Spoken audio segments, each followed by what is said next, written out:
৩ মাস সময় যাক, জনগণ পাগল হয়ে যাবে নির্বাচনের জন্য। বিশ্বাস না হলে আজকে আপনারা সাইন দিয়ে লিখে রাখেন, স্ক্রিনশট দিয়ে রাখেন। ৩ মাস পরে জনগণ পাগল হয়ে যাবে একটা সুষ্ঠু নির্বাচনের জন্য। আর ভাই, এটা জনগণের অধিকার।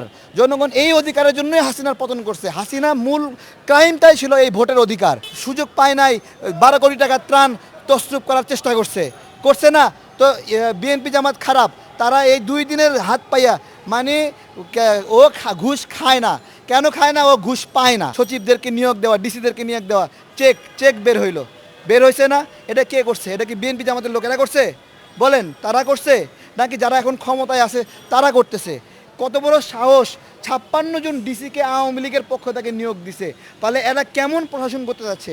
তার মানে কি এরা বিএনপি জামাতের প্রতিপক্ষ হিসেবে আওয়ামী লীগকে আবার দাঁড় করাই দিচ্ছে। আজকে সুষ্ঠু নির্বাচন দ্রুত দিতে ভয় পাচ্ছে বিএনপি এবং জামাত। ধরেন ক্ষমতায় আসবে, তা এর বিকল্প আপনি কাকে ক্ষমতায় আনবেন? 2 দিনের সুযোগ পায় নাই, 12 কোটি টাকার ত্রাণ তছরূপ করার চেষ্টা করছে না তো। বিএনপি জামাত খারাপ, তারা এই 2 দিনের হাত পাইয়া মানে ও ঘুষ খায় না। কেন খায় না? ও ঘুষ পায় না, এজন্য খায় না। ঠিক আছে, তারপরে ঘুষ খায় না। কত খায় না? 1 লাখ 2 লাখ খায় না, 10 কোটিও খায় না। আজকে যেই ঘটনাটা বের হলো, সচিবদেরকে নিয়োগ দেওয়া, ডিসিদেরকে নিয়োগ দেওয়া, চেক বের হয়েছে না?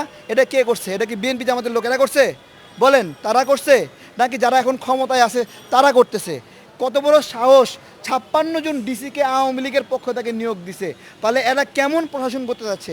তার মানে কি এরা বিএনপি জামাতের প্রতিপক্ষ হিসেবে আওয়ামী লীগকে আবার দাঁড় করাই দিচ্ছে। চিন্তা করতে পারেন, যে আওয়ামী লীগকে রক্ত দিয়ে মানুষ সরাইলো তাদেরকে দাঁড়াই করা দিচ্ছে। এই যদি হয় পরিণাম, তাহলে বাংলাদেশের জনগণ কেন দ্রুত নির্বাচন চাইবে না? সেটাই আমার প্রশ্ন।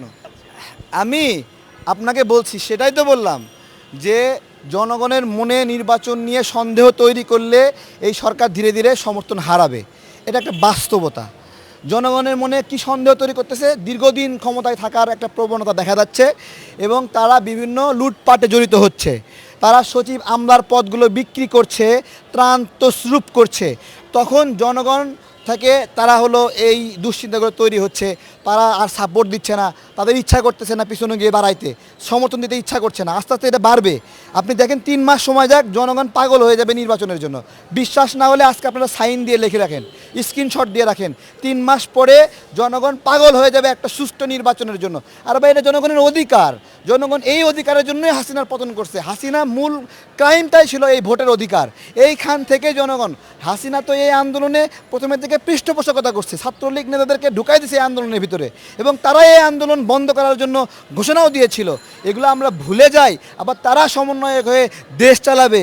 এত সোজা? আমরা কি হারায় গেছি? বাংলাদেশের ইঞ্চি ইঞ্চি জায়গা আমাদের নিয়ন্ত্রণে আছে এখনও, প্রত্যেকটা ইঞ্চি ইঞ্চি জায়গা। আমরা একটু সরে যাইনি এখানে। যারা ভাবছে ঘুমায় আছে, কেউ ঘুমায় নাই। আবার ডাক দিলে কোটি কোটি মানুষ রাস্তায় নেমে যাবে, কারণ হিসাব বরাবর হয়নি। হাসিনার ফাঁসি হয় নাই। প্রান্তিক পর্যায়ে কয়জন আওয়ামী লীগ নেতাকে গ্রেপ্তার করছে বলেন? ওরাই এখন মানুষকে অত্যাচার নির্যাতন করছে। সে আগেও করছে, এখনও করছে। আগে করছে হাসিনার নির্দেশে, এখন করতেছে সমন্বয়কদেরকে সাথে করে নিয়ে। বাংলাদেশে একটা ভোট করেন, এখন অনলাইন ভোট করেন, দেখবেন ম্যাক্সিমাম বলবে যে এই সমন্বয়করা বিলুপ্ত হয়ে যাক। কিসের সমন্বয়ক? আন্দোলনের সময় কেউ তার চিন্তা আমাদেরকে? এরা কই ছিল আন্দোলনের সময়? কেউ দেখছি কোনো জায়গায় আন্দোলন করতে? কেউ দেখি নাই আমরা। এদের কেউ চিনত না। 5 তারিখের পরে হাসিনার রেখে যাওয়া মিডিয়াগুলো এই এই এই সমন্বয়কদেরকে সামনে আনছে। আপনারা বলেন, কেউ বলতে পারবেন আপনারা চিনতেন 5 তারিখের আগে? তাহলে আন্দোলনের আগে চিনি না, আন্দোলনের পরে ওকে দেখি ঘোড়ার ঘাস কাটবো আমি?